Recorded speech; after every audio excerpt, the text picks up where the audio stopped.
G'day and welcome to the Head Shepherd podcast. I'm your host, Mark Ferguson, CEO at neXtgen Agri.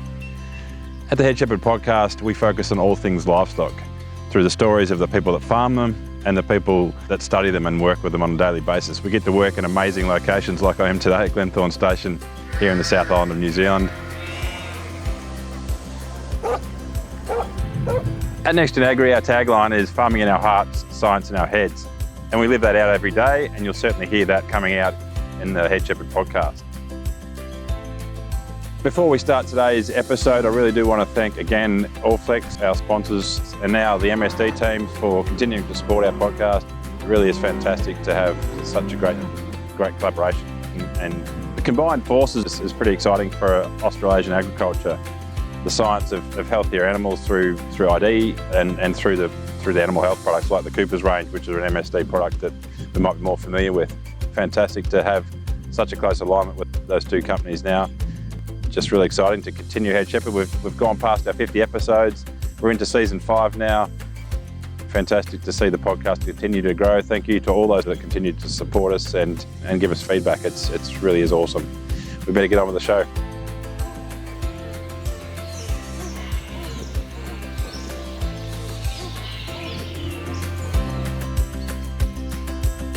Welcome back to Head Shepherd. This is the last one for season 5, the last one for 2021. Seems like it's been a long year. It's been a good year, and it's great to see the Head Shepherd podcast continue to grow.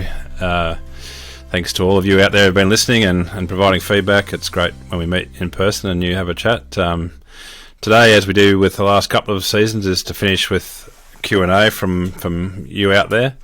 So we'll hand over to Sophie in a second, and Sophie will tell us all about, well, we'll ask the questions that you've asked on social media, wherever we've got them from. So we'll do that now, Sophie, and we'll see what we've got. Yeah, so we put a call out to social and had a few responses. First question we've got here is from Elise at Curlew in Victoria, Australia. Hi, Ferg. I was wondering, my question for you is, how far are we off some sort of profitability index based off the work coming out of Western Australia? Is there some way that we can make an index that weights the 3 traits that are related to whole body energy, being fat, WEC and CV? Can they go into an index that weights them according to their correlation with whole body energy? Thank you. There we go. That was Elise's question. Good question, Elise, and no great surprise that Elise would ask a question about profitability. She's always very focused on genetic gain that makes money, which is obviously the main reason we do select for better animals. In terms of how far we're off, so Elise's question's around some work going on in Western Australia, funded by Australian Wool Innovation, which was sort of been proposed maybe 10 years ago, that Tomo and I and Youngie sat down and thought about that. But it really is trying to understand this whole question around whole body energy, which is essentially how much fat an animal is carrying, and trying to get the bottom of the value of that energy in a production system. I guess the conventional wisdom is that it's inefficient to lay down fat, and therefore you're better off not to do that. But that works in pigs and chickens or whatever, where you can control the environment and the feed just turns up in a truck every day, whereas in a sheep production system or an extensive beef production or sheep production system, we've obviously got seasonal variation, and we're seeing that right now in New Zealand with 100 mil of rain in a lot of places, so we've got summer feed that we wouldn't normally have. So we need animals that can kind of make the most of that, but also when times are tough, they've actually got some tissue to mobilise. So, and when John Young does the modelling, that shows to be a really profitable thing to do, is to store whole body energy. That work's been going on for a few years, and the team at Murdoch Uni have been doing that. A lot of really intensive work, putting animals through DEXA scans to get whole body energy, understanding how much they're eating each day, so calculating intake, calculating weight loss and gain depending on how much they're fed. So really intensive stuff to try and inform the model that then can kind of answer Elisa's question. So that's, I'm not sure, but it's probably the next 6 months where that modelling gets finalised, and so we'll have the kind of response curve to whole body energy to whole farm profit, and then that would allow us to go forward and make indexes from that. We've made preliminary attempts at that, not on that information, just on what we think that might be, and that's, yeah, and you can certainly incorporate them into an index, and it's not a million miles away than the way we would be currently selecting animals for favourable worm egg count, favourable coefficient of variation, and favourable fat. Is something that we've been doing anyway, but to weight that properly is probably within the next 12 months at least, and it's something that's going to be really exciting for the industry to use to actually get to the bottom of this whole body energy thing and work out how we best select for it and its economic value. So it's I think it's probably the most exciting work going on in the sheep industry at the moment, and we're looking forward to seeing where how it ends up. And that's off to that team at Murdoch and Tomo there leading that team as well as AWI for funding that work. Yeah, certainly going to. Yeah, I think there'll be stuff in there that we haven't expected, and we can modify our selection principles, and that's always a good day when you get proven wrong and you learn something. Well, we'll carry on with that same vein. Next question's from Hamish at Mooting Pin in Western Australia. G'day, Ferg and team. Just ironically sitting in a grain truck, so it's not very genetic what I'm doing, or very livestock orientated.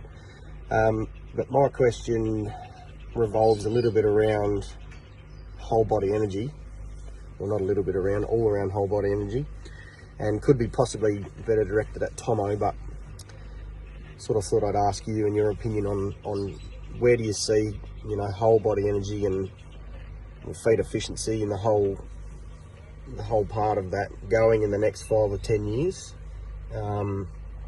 What impacts do you see that having on our flock and the current traits that we are using and utilising, seeing as we can't actively select for whole body energy and feed efficiency right at this time, but it's not going to be too far away. So do you see that being, highly correlated with, say, genetic fat and muscle, or, we hope it wouldn't be negatively correlated, but what's your opinion on it anyway, and where do you see it taking us in the future? Thanks, mate. Enjoyed the year, and hopefully now that our borders are open in February next year, hopefully we might be able to see you over in WA. Good on you, team. Thanks for the year. We'll hopefully see you all soon. Thanks, Hamish. We hopefully will get to WA, and that's certainly high on the agenda to get over there and get back on the old stomping ground. But I guess a similar question to what Elise has asked. In terms of what we know now is it's favourably correlated with fat, obviously whole body energy, because pretty much energy is fat. Lean tissue is part of the energy equation, but fat's the big driving force in terms of total body, whole body energy. So we're seeing that. I would say that the way that we've been selecting animals for positive fat and muscle is not going to be going to go upside down. It's just we might find tools that are more efficient, or a combination of traits that are more efficient at building whole body energy than just selecting for subcutaneous fat at one spot, which is what we're currently doing. I guess around the feed efficiency part of that question, I'm really cautious around feed efficiency, because of generally any animal production system that's selected for feed efficiency. You do that because obviously when you're feeding chickens, or you're feeding fish, or you're feeding pigs, it just makes sense. If you can feed less feed and get the same output of animal product, it's obviously straight on the bottom line. But again, that's in a controlled environment where the temperature can be controlled, the amount of feed you get's controlled, you've got quality water the whole time. Things are really sort of not much left to chance. When we get to our extensive system, beef and sheep, and feed efficiency is having a big day in the sun at the moment in the beef industry, and people talking about selecting for feed efficiency, which makes sense if you're feedlotting those animals. But on your maternal herds running around on some pretty ordinary country, particularly in New Zealand and other parts of the world where they're pushed into some pretty tough situations to eat relatively low quality feed, you don't actually want feed efficiency. Then you actually want animals that can be robust in that environment, can eat that low quality feed and turn it into product. And it's the same in the sheep industry. We don't want animals. Most of our production systems utilise about 30% of the pasture we grow, so we're not actually deficient in pasture. We're deficient in when that stuff turns up, and so animals that carry the lean time or the good times into the lean times is way better than an animal that eats a bit less than the lean times, because it or eats a bit less to do the same. So, yeah, I'm really excited about how we can build animals that meet in or that perform in production systems. I think one of the failings of index theory and industry indexes and quantitative genetics and the way it's applied is that we just optimise the animal, then we multiply it by 1,000, and that's our system. Whereas actually you want 1,000 animals contributing to the system rather than one multiplied out. And I don't know if that actually makes any sense in your head, but we do. It's really easy to say we just want all this production is individual animal, and then you just run lots of animals, and that's how much money you make.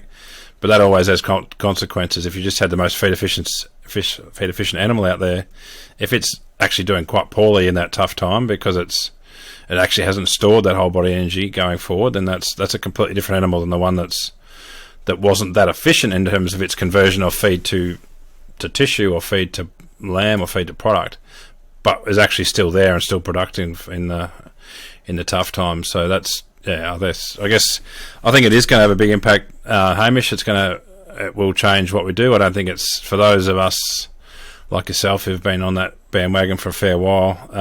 I don't think it'll be a massive change, but we might see new ways of measuring that whole body energy that we're not currently using, or we might tweak the way we're doing things. But I can't see major shift. I can see major shift in what people think is the optimum animal to farm. Whether people choose to believe that or not is going to be really interesting, because I think there'll be a fair bit of pushback. There's been decades of people sort of talking about high stocking rates and high wool cuts and low micron, and that's the way you run a wool production system. And it doesn't matter whether they have any lambs or not, or it doesn't matter if they're lean or not. In reality, whole body energy allows you to run more stocking rates. So this type of sheep is actually going to be more profitable, because I think, to quote Tom Bull's words, is that whole body fat or whole body energy invites people to run higher stocking rates, which I think is an interesting way to approach it. But yeah, it will be an interesting few years as we get this information and learn how to use it properly to optimise our systems, and it's probably going to differ a bit depending on where you're farming. If you're farming in a really nice temperate zone where it rains most of the time and it's all pretty good, it probably doesn't matter that much. You're going to be more selecting for production, but sheep tend to get pushed out of those zones, and other things take their spot. So places like South Island, New Zealand, where we are now, or all of New Zealand really, where the sheep are, there's always there's a 100-day winter down south. There's tough periods through those through those production seasons, and generally pushing high stocking rates. So yeah, that's where whole body energy is really going to come into its own. I think it's not just limited to fine wool sheep. I think the Romney game is over here is guilty of not worrying about whole body energy, which probably they get fat on the smell of an oily rag, but then they're also expected to have triplets. And so I think we've got a way to go in understanding all that, and that's what keeps it interesting. That's why we still do what we do. Yeah, it was quite interesting. Rosie was saying that last week's podcast, when her and her partner first got married, they had no idea that they'd be using the tech that they're using now in the sheep, and it's just how fast it's moving and how fast the science is going. It's pretty exciting. So our next question is from Todd at Abrupt Plains in Victoria, Australia. G'day, Ferg. I had a question for you. It's been fairly obvious you've been employing plenty of staff lately. Just wondering if you had any tips on when you make the decision to actually employ someone, and then maybe the steps you go through to find the right person as your recruitment process. Thanks. Thanks, Todd. This might be the first and last time I get HR advice, but obviously out of my depth a bit in this, but yeah, we do employ some.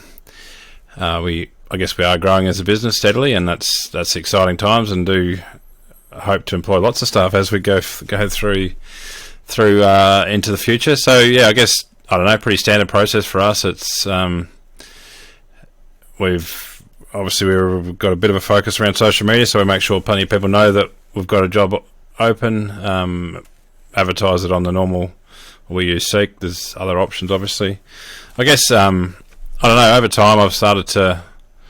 I don't think you ever get all recruitment decisions right, and obviously the current team is all right. But particularly the two of them watching quite closely at the moment. But I think, I don't know. I think we have to be careful. I listen to a fair few podcasts around business, and one thing that is fairly, I guess, consistent is kind of employ for passion, employing for sort of people that are smart. You don't have to be super book smart, but street smart as well. But that real passion for what we do is probably the critical thing that you can't train people, or passionate for their part of the role that they're going to play, and because passionate people are the ones that, well, like people that are passionate about farming, the ones out there at 1 o'clock in the morning making sure those sheep are in rather than shearing back a day. And it's the same in any business, that you'll go the extra mile if you actually care about what you do. So I think that's probably the number one to employ on. I think you can train skills and knowledge. Like, that's probably the easy. We've probably failed. If we have failed, it's sort of saying, oh, we'll employ someone with, or maybe it's farming skills because they're from a farm or whatever, versus someone that hasn't had that experience. But if the other person's actually passionate and wants to learn and hungry to learn, then that's probably the better pick. So I guess if I could summarise the way I would approach it going forward after getting this far through my career, and I don't know how many, probably only employed, I don't know, probably 20, 25 people in my career. So, but I think now it's just, if I can find someone that's passionate, that has empathy for farming in our gig, obviously, but that's really critical. You need to understand, even if you're not from a farming background, understand that how those systems roll. Passion, and then obviously just being good at what they do. We're pretty I guess you're always thinking that your staff are an extension of your brand, essentially. So you don't so people that can have a bit of fun but also be professional when you need to is something we've sort of try and focus on. That people that can't sort of, I guess, adapt to those different environments is probably a bit of a struggle in our business, and the same in any business. But I don't know. Yeah. Hopefully people are taking me seriously with the Christmas hat on my head. But I reckon passion is, you can't buy passion. You can't buy sort of common sense. And I'm probably the one that is massive for me, and is work ethic. And I know that's easy to say, but I guess the people that I've worked with in my career that I've always respected and responded best to are those that have worked as hard as me. I grew up with a father who worked really, really hard, and a mother that worked really hard as well. Grandfathers that did the same. I guess just always been around people that kind of will always, never say never. And I think that is really a critical thing. And it takes a couple of days of working with someone to work out on which part of the equation they sit on that. So it's really hard in an interview process. So I guess what is not a bad idea is if you can employ someone casually or something to have a look at that aspect is before putting them on a contract is probably a good idea as well. But not even.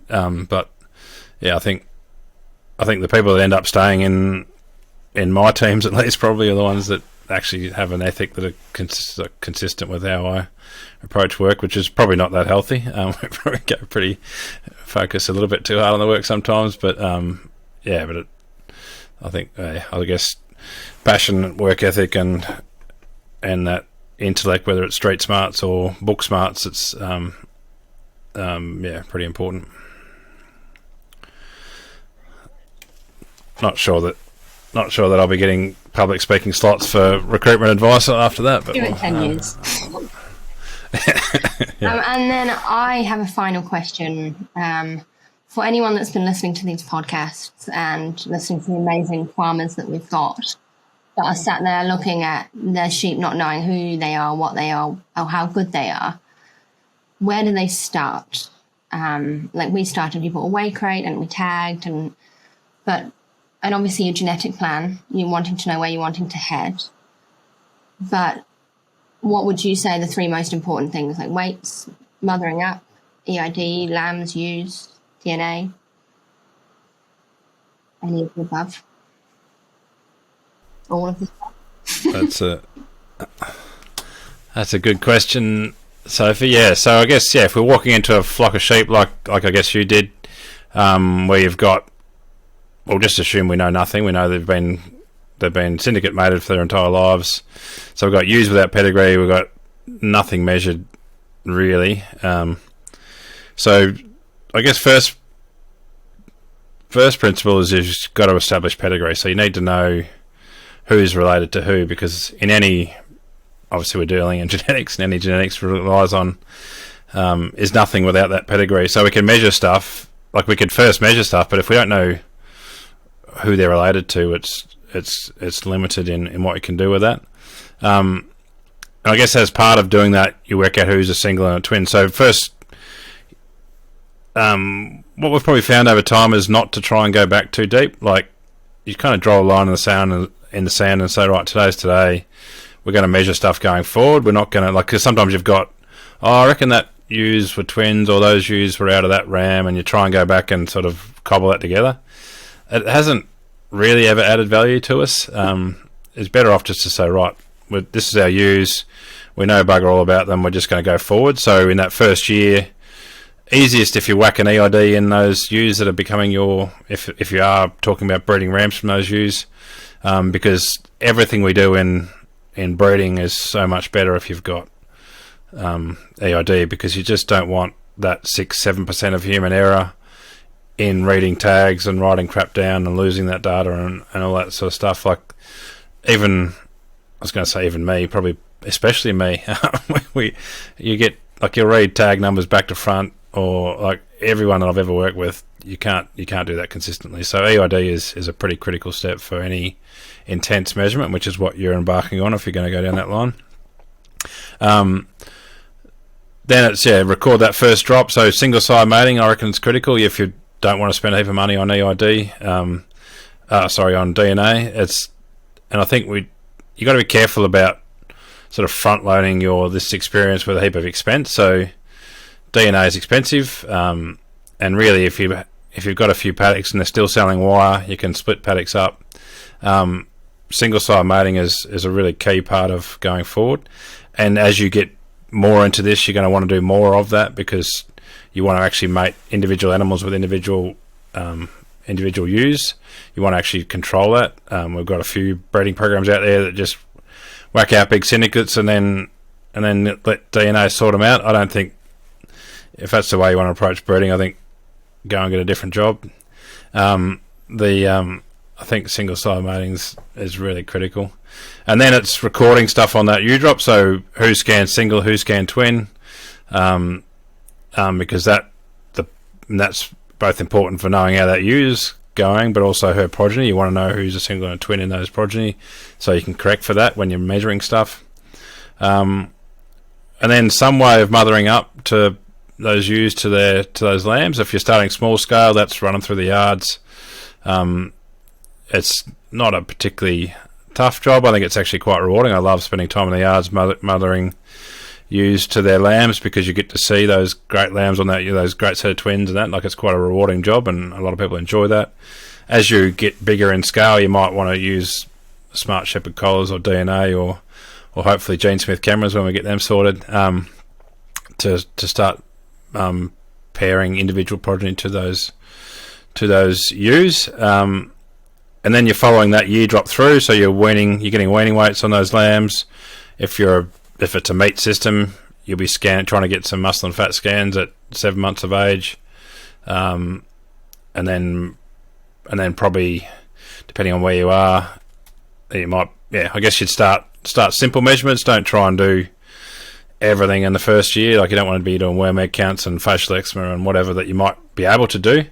Start simple. Probably have get yourself, and this is way more than 3, but anyway, get yourself a decent set of weigh scales and decent recording box. Get yourself half skilled up in Excel. You don't need to have fancy software. You just need a spreadsheet that works and an ability to collect that information relatively easy on an EID. So weaning weights, some scans. If you're really starting out, and it's a formal sheet, maybe a condition score of that animal that's accurate could replace a scan. So I guess, and then depending on which traits that you think are the most important to you, make sure you're measuring them. So I guess if I go back to the point I should have mentioned at the start, which is have an objective, like why am I doing this? Am I passionate enough to do this? Like, am I doing this to save money on a few rams, or am I actually passionate about breeding these animals? And then what is it about these animals that I want to make better genetically? And that's your objective, and that will help define what you measure. So if you're trying to breed ultrafine wool, knowing their eye muscle depth and eye muscle and their fat depth is important, but it's not critical. Whereas measuring micron a few times is critical, and measuring stable strength is critical. So that objective will determine what I guess the traits that you measure. And then once you've got that ball rolling, you just accept that ideally you're then analysing that information. So it's either going into the standard systems, or you're paying someone to correct it for the fixed effects, because the age of dam will be important, single twin will be important. You can use that sire information to help inform the data. So eventually you get around to putting it into a system to turn it into breeding bays, and then it just sort of snowballs from there. Then you've got 3 or 4 years of data. You've got ewes coming through, and pretty much once you've had ewes born in that flock that are also getting measured, like have been born since you've been recording stuff and they're being measured, the data starts to make sense from about then on, which is about year 3 onwards. And just gets better for 3 or 4 or 5 years, and then after that the data will really well explain the sheep for you, and then you'll be addicted and you won't be able to stop.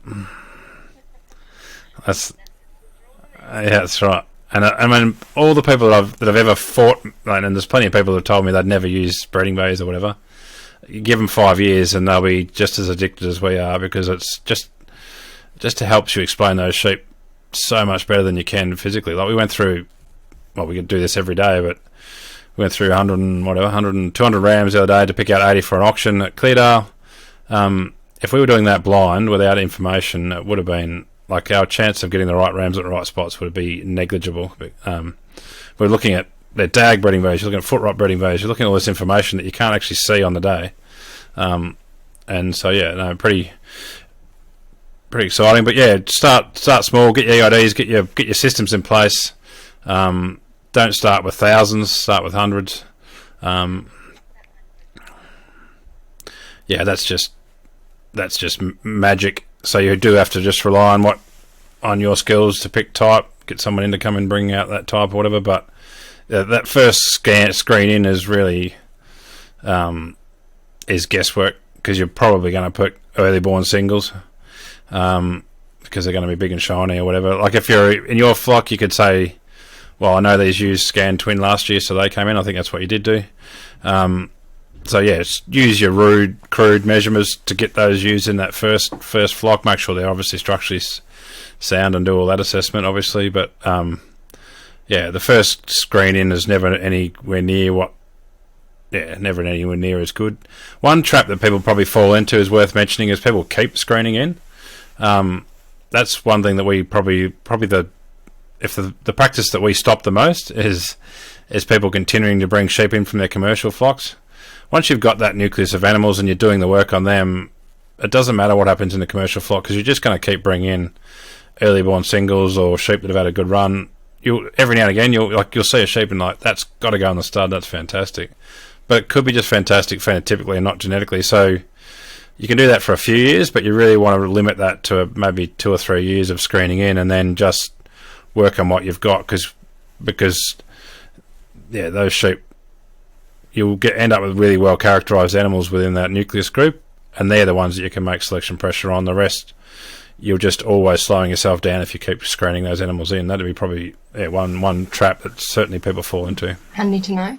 Yeah, thank you. We're in our coming up third year now, and it is starting to get exciting with knowing the Hoggett's history and all of that. And we single side 70 ewes, and their lambs were 3.4 kg on average heavier on average. So, and that's the first time we've single sided, and having that visual, immediate impact of noticing that is just inspires the whole team kind of thing.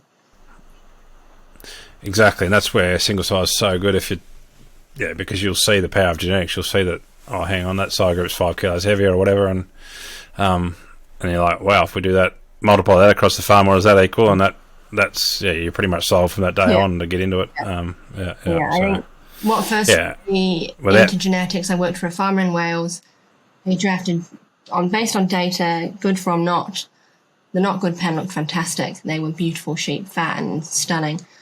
And then the other one almost looked like culls, but they were the best data, best sheep on the farm. And that was the first instance that I just went, wow, you just can't judge a book by its cover. You just don't know with sheep.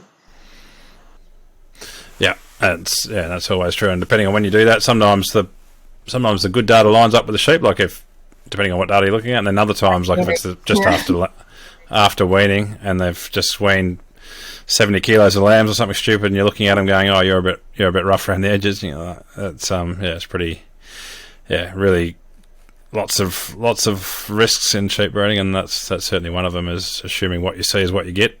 And the opposite is true. Your feed hides multitudes of sins, so you can make crap genetics look pretty good, and there's a fair few people professional at that around the place. So it really is about combination of what you see and what you can measure to breed those great sheep. But is that it for questions, is it? Yeah, that's everything.